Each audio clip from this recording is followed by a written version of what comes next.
ఐదో సంవత్సరంలో 4 ఫ్లాట్లు మేము కొనుక్కున్నామండి.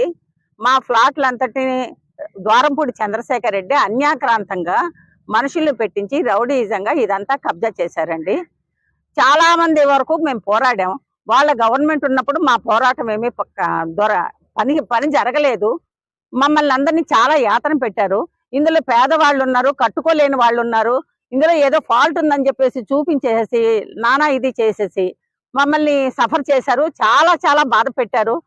సో ఎంతమంది ఉన్నారంటే ఆడపడుచు పేరు మీద, కూతురు పేరు మీద పసుపు కుంకాలకు ఇచ్చిన స్థలాన్ని కూడా వీళ్ళు కబ్జా చేసేసారు. కొంతమంది కట్టుకునే పరిస్థితి లేకుండా స్థలాలు అలా వదిలేసామే తప్ప ఎవరికి దిక్కు లేక్కదు.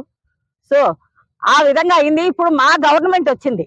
మా గవర్నమెంట్ వచ్చినప్పుడు మా సీఎం చంద్రబాబు నాయుడు గారు, డిప్యూటీ సీఎం పవన్ కళ్యాణ్ గారు అండ్ పంతం నానాజీ గారు వీళ్ళందరూ సహాయ సహకారంతో మాకు న్యాయం చేశారు. మా గవర్నమెంట్ మంచిది. మేము ముందుకు వచ్చాము. జరిగింది. ఆ లేఅవుట్లన్నీ కూడా సైట్ల కింద డివైడ్ చేసిన తర్వాత చాలా మంది అప్పుడు 3-4 టర్మ్స్ రిజిస్ట్రేషన్ జరిగినాయి ఈ సైడ్ కి. అంటే అప్పటి నుంచి ఒకటి వాండర్ లేరండి, 2-3 రిజిస్ట్రేషన్ జరగడం జరిగింది. ఆ విధంగా ఇంచుమించు 125 సైట్లు గల భూమి అండి ఇది మొత్తం భూమి. అందులో 70 మంది వాండర్స్ ఉన్నారు ఈ సైట్ గల భూమిలోని. ఇది అంతటిని కూడా అప్పుడు లేఅవుట్ చేసిన ప్రకారం ఇంతకు ముందున్న ప్రభుత్వం వైసీపీ ప్రభుత్వంలో మనం ఉన్న అర్బన్ ఎమ్మెల్యే ద్వారంపూడి చంద్రశేఖర్